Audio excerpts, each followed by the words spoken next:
Gulberg town یقینی طور پر جو ماضی میں ماڈل ٹاؤن ہوا کرتا تھا، لیکن اب ایک بار پھر اس طرف تیزی سے سرگرم ہے۔ لیکن یہ انہوں نے بھی ایک نیک کام کرنا شروع کر دیا ہے اور یقینی طور پر یہ ان کا ایجنڈے میں شامل ہے، اور یہی وجہ ہے کہ حافظ نعیم الرحمن جیسی شخصیت گلبرگ ٹاؤن میں موجود ہے، کیونکہ گلبرگ ٹاؤن نے آج ایک کارنامہ انجام دیا ہے، اور انہوں نے یعنی کہ حافظ نعیم الرحمن امیر جماعت اسلامی کراچی نے 54 ملازمین اور ان کے ورثاء میں 61 لاکھ روپے کے چیک تقسیم کیے۔ جی ہاں، 61 لاکھ روپے کے چیک تقسیم کیے ہیں، تاکہ جن کے چولہے بند ہو چکے ہوتے ہیں یا ماں یا باپ 40-35 سال نوکری کرنے کے بعد قبر میں چلے جاتے ہیں لیکن ان کے پیسے نہیں ملتے اور بیوہ یتیم بچے مارے کر رہے ہوتے ہیں، ان کے چولہے جلا دیے۔ اب ہم آپ کو بتاتے ہیں، امیر جماعت اسلامی کراچی حافظ نعیم الرحمن نے گلبرگ ٹاؤن کے دفتر میں ریٹائر ملازمین اور متوفی ملازمین کے ورثاء میں واجبات کے چیک تقسیم کیے۔ حافظ نعیم الرحمن نے 54 زائد ملازمین اور ان کے ورثاء میں 61 لاکھ روپے کے چیک جہاں تقسیم کیے، وہ اس موقع پر ٹاؤن چیئرمین نصرت اللہ، وائس چیئرمین محمد الیاس کے ساتھ ساتھ ٹاؤن میونسپل کمشنر عبدالحمید صاحب، یونین کونسل 8 کے چیئرمین فاروق نعمت اللہ اور یونین کونسل 1-2-7 کے چیئرمین اور کونسل ممبران وہاں موجود تھے۔ وہیں director admin Muhammad Ali, director parks Muhammad Nadeem Hanif, director sanitation Waqar Ahmed, director council Muhammad یاور،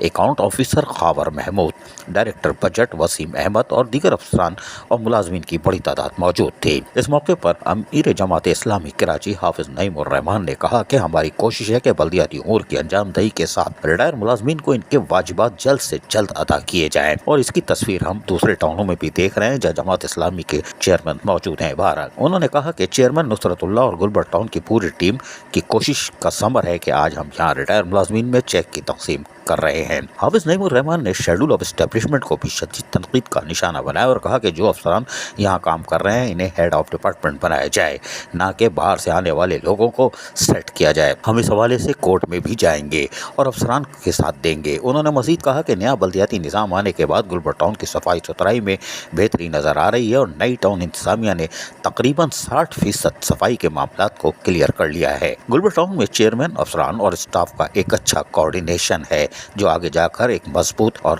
رشتے میں تبدیل ہوتا جا رہا ہے اور جائے گا۔ منتخب لوگ اور وہ سارے لوگ جو یہاں کام کرتے ہیں ان کے ساتھ مل کر ٹاؤن کو مثالی ٹاؤن بنائیں گے۔ بہرحال اس موقع پر حافظ نعیم الرحمن کی کسی زبانی ہم سنواتے ہیں، انہوں نے کیا کہا، سنیے۔ ہمارا دل تو چاہتا ہے کہ آج ہم سارے ہی پیسے آپ کو دے دیں،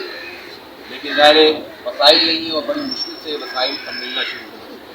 اللہ نے چاہا تو یہ پوری ٹیم جو ٹاؤن کی یہاں موجود ہے، کام کر رہی ہے، منتخب بھی اور جو یہاں کے افسران بھی اور آپ سب لوگ، آپ کے تعاون سے ہم اپنے جو ریونیو ہے، اپنی آمدنی ہے، اس کو بھی بڑھائیں گے انشاءاللہ۔ آپ کے پاس جو یہاں ٹیم موجود ہے، فاروق بھائی کی سرپرستی میں کام ہو رہا ہے، ہمارے ٹاؤن چیئرمین نصرت اللہ بھائی موجود ہے، پوری ٹیم موجود ہے، یو سی چیئرمین ہے، یہ سب کام کر رہے ہیں۔ اور آپ کے ہاں ہمیں ایک اچھی چیز یہ لگتی ہے کہ افسران کا بھی ایک مکمل تعاون اس پوری ٹیم کو حاصل رہتا ہے، جس کے نتیجے میں چیزیں ڈلیور کرنا آسان ہوتی ہیں۔ الحمدللہ میں یہ کہہ سکتا ہوں کہ گلبرگ ٹاؤن میں جب ہم داخل ہوتے ہیں تو ماضی کے مقابلے میں، یعنی ٹاؤن چیئرمین بننے سے پہلے جو صورتحال تھی، سب سے پہلے انسان کا تاثر صفائی ستھرائی سے بنتا ہے۔ تو میں یہ کہہ سکتا ہوں کہ بہت محتاط کہ ہم نے 50 سے 60% صفائی ستھرائی کے مسائل پر قابو پا لیا ہے الحمدللہ۔ اسی طرح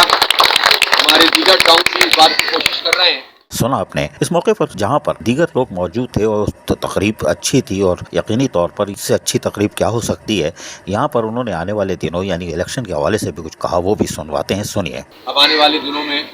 صوبائی اسمبلی اور قومی اسمبلی کے انتخابات بھی آ رہے ہیں، تو اگر آپ صحیح فیصلہ کریں گے، آپ دیکھ رہے ہیں کہ کون لوگ کام کرنے والے ہیں، کون دیانتداری سے، ایمانداری سے اور صلاحیت سے کام کرتے ہیں، اور کس کا ایجنڈا یہ ہوتا ہے کہ بس زیادہ سے زیادہ قبضہ کر لیا جائے۔ سارے لوگ آپ کے سامنے ہیں، ساری سچویشن آپ کے سامنے ہے۔ میں یہ ضرور چاہتا ہوں کہ کوئی تقسیم پیدا نہ ہو، ہمارے ووٹ آپس میں ہی لڑ جائیں اور اس کے نتیجے میں فائدہ ان لوگوں کو ہو جائے جو اپنی بالادستی اور قبضہ سسٹم مضبوط سے مضبوط کر چلے جائیں۔ ہمیں اس قبضے سے اس شہر کی جان چھڑانی ہے۔ اپنے ووٹ کو یا ادھر کیجیے یا ادھر کیجیے، کیونکہ ادھر کے علاوہ جہاں بھی جاتا ہے گھوم کے ادھر ہی چلا جاتا ہے۔ تو اس لیے اب یہ گھوم کے جانے والا سلسلہ ختم کیجیے، سیدھا جماعت اسلامی ایک چوائس کے طور پر اس شہر میں موجود ہے، کوئی آلٹرنیٹ نہیں ہے یہاں پر جماعت کے علاوہ۔ اگر ڈیولپمنٹ اور اپنی نسلوں کو بچانا چاہتے ہیں، بہت بربادی ہو گئی ہے، بہت نسلیں ہماری تباہ ہو گئی ہیں، اب ہم مزید متحمل نہیں ہو سکتے، اس لیے میری درخواست ہوگی کہ ہمارے اس